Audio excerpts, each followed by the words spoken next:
Hello guys, जैसे आप सभी जानते हैं कि हम आज क्या पढ़ने वाले हैं। आज हम आर्टिकल को देखेंगे शॉर्ट में, समथिंग 1 से 1.5 मिनट की वीडियो में हम टोटल अपना आर्टिकल और हम वाउल्स के साथ में उसको कंप्लीट करेंगे। हमारे आर्टिकल कितने होते हैं? हमारे आर्टिकल 3 होते हैं, ए एन द। तो ए और एन हम दोनों ही एक इंसान के लिए इस्तेमाल करते हैं और दा का यूज उस जगह करते हैं जहाँ पे हमारे कोई चीज फेमस होती है। ठीक, ये तो हमारा क्लियर हुआ ए एन दा का हम यूज कैसे करेंगे और हमारे आर्टिकल में। बट हमें कभी कभी ये चीज आ जाती है कि हम जो अब बाउल लगानी होती है तो लोग इसे ज्यादातर नॉर्मल भाषा में बोबिल्स बोलते हैं, लेकिन उन्हें बोबिल्स नहीं बोला जाता है। मैं इसकी गारंटी ले सकती हूँ कि इसे बोबिल्स नहीं बोला जाता। अगर आपको यकीन नहीं होता आप कहीं भी जाके सर्च करके देख सकते हैं। इसको बोबिल्स नहीं बाउल्स बोला जाता है। और बाउल्स हमारे सबने पढ़े, नॉर्मल भाषा में पढ़े होंगे, जैसे इंग्लिश लैंग्वेज में पढ़े होंगे कि 5 होते हैं, E-I-O-U।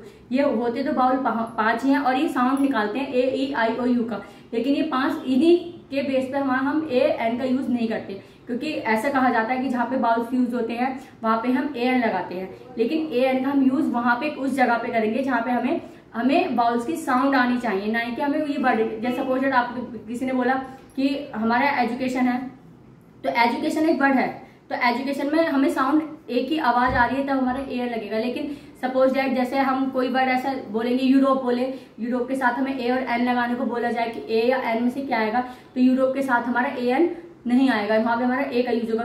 जस्ट बिकॉज इसका मतलब यह है क्योंकि जो यूरोप होता है, यूरोप में जो वर्ड है ना यूरोप, तो यूरोप की जो हमारी प्रोनाउंसिएशन है ना वो यू से स्टार्ट होती है। आप कभी इसको बोल के देखना यूरोप, इसको हिंदी में भी कन्वर्ट करके लिखेंगे आप, तो वहां पे आप पाएंगे कि यूरोप को यूरोप या से स्टार्ट होकर लिखा था। तो ये हमारी मतलब हमारे जो स्वर होते हैं हिंदी वाले, उनमें हमारे एड ऑन नहीं होता, इसलिए वहां पे हम ए एन मतलब उसका हम ए एन का यूज नहीं करेंगे, वहां पे हम ए का यूज करेंगे।